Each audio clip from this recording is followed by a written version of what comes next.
大家好，又嚟到賢者屋介紹水晶啦。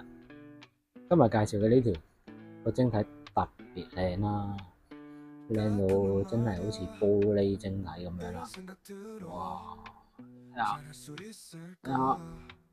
睇下，再睇下，哇！仲有發喺度㗎。咁咧，佢係咩嚟咧？其實就係一條花幽靈啦。咁我哋有幾個名嘅。彩幽靈啦、花幽靈啦，同埋四季幽靈嘅。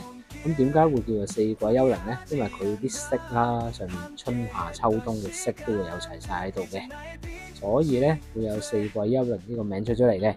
咁咧佢有另一個名嘅，叫平民版嘅超七啦。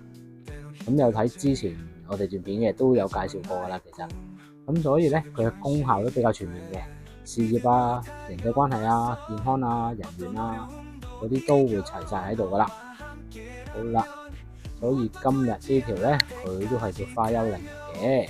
好啦，咁我哋望一望佢嘅 size 先。兩隻公仔都走啲啦，11.74度啦，係啦。